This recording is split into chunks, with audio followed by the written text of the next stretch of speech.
Sabyasachi blouse কিভাবে cutting করবেন পুরো সূত্র ধরে আজকে আমি দেখাবো। তার জন্য পুরো ভিডিওটা দেখতে হবে। তার আগে বলে দিই, নতুন অনলাইন ক্লাস শুরু হচ্ছে, যারা যারা ভর্তি হতে চাও স্ক্রিনে দেওয়া নাম্বারে যোগাযোগ করে নাও। ভিডিওটা ভালো লাগলে লাইক কমেন্ট শেয়ার করতে ভুলবেন না। তো কি কি মাপ লাগবে এখানে আমি বলে দিচ্ছি। ঝুল, পুট, ছাতি, কোমর, মোহরা, পয়েন্ট, গলার সামনে পেছনে, আর যারা যারা হাতা লাগাতে চাও এখানে হাতার মাপটা আমি দিইনি, তোমরা এখানে নিয়ে দেবে।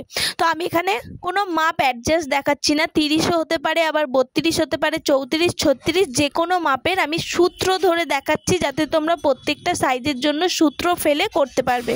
তো সবার প্রথমে আমাদের কি করতে হবে, ঝুল নিতে হবে। হাতের বাঁ সাইড থেকে আমাদের জোড়া দিক থেকে ঝুলটা নিতে হবে। ঝুল প্লাস 1 ইঞ্চি, তোমাদের যত ঝুল থাকবে তার সঙ্গে 1 ইঞ্চি এক্সট্রা দিয়ে পুরো ওপর থেকে নিচ অবধি ঝুলটা নিয়ে নেবে।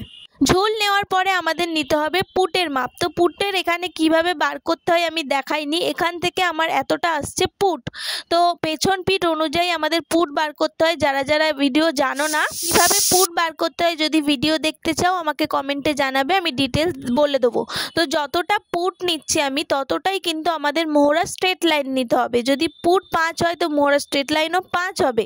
এবার যেখানে মোহরা স্ট্রেট লাইন শেষ হচ্ছে ওখান থেকে আমাদের নিতে হবে ছাতির 1/4, তার সঙ্গে মার্জিন মানে এক্সট্রা কাপড়।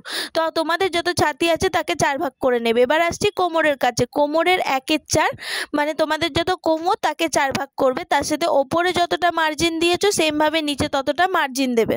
তারপরে এই দুটো দাগকে স্কেল বরাবর মিলিয়ে দেবে। তো ভিডিওটা যদি ভালো লাগে অবশ্যই লাইক করবেন। এরপরে আসছি মোহরার কাছে।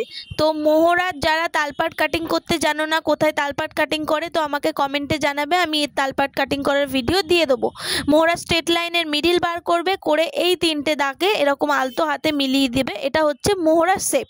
এরপরে আসছি আমরা গলার চওড়া। তো পেছন পার্ট অনুযায়ী গলার চওড়া কতটা নিতে হয় যারা যারা জানো না আমাকে কমেন্টে জানাবে, আমি ভিডিও দিয়ে দেবো। গলার লম্বা নিয়ে নিলাম, সামনের পার্টে নিয়ে একটা চৌকো বক্স করলাম। এরপরে আসছি শেপ দিতে হবে। তো এখানে ভি শেপ করে, সুইট হার্ট শেপ করে, এই শেপগুলো একটু বেশি করে সব্যসাচী ব্লাউজে, আদার্স চৌকো টৌকো কিন্তু করে না অত। এরপর আমাদের পুট লাইন থেকে ধরতে হবে ফিতেটা। তোমাদের যত পয়েন্ট আছে তার সঙ্গে 1/2 ইঞ্চি এক্সট্রা দিয়ে পয়েন্টের মাপটা নেব। এবার যেখানে পয়েন্ট শেষ হয়েছে ওইখান থেকে আমাদের চওড়ার মাপ নিতে হবে ছাতির 1/10। তোমাদের যত ছাতি রয়েছে তাকে 10 ভাগ করবে, করে এই চওড়ার মাপটা নিতে হবে। তো আমি এখানে কোনো ছাতির মাপ বলিনি, তার জন্য শুধু সূত্রটা বললাম।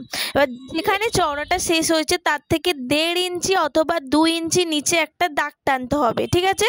এই যে 1.5 ইঞ্চি অথবা 2 ইঞ্চি কখন টানতে হয় যদি জানতে চাও তো আমাকে কমেন্টে জানাবে। এবার ওই দাগটাকে আমি এরকমভাবে সোজা করে দিলাম, দিয়ে আমাদের এই ফিটিংস লাইন থেকে 1.5 ইঞ্চি এই দিকে এরকম একটা দাগ টানবো। এই যে মেন কিন্তু মার্জিনের লাইনটা না, ফিটিংস লাইনটা বলেছি।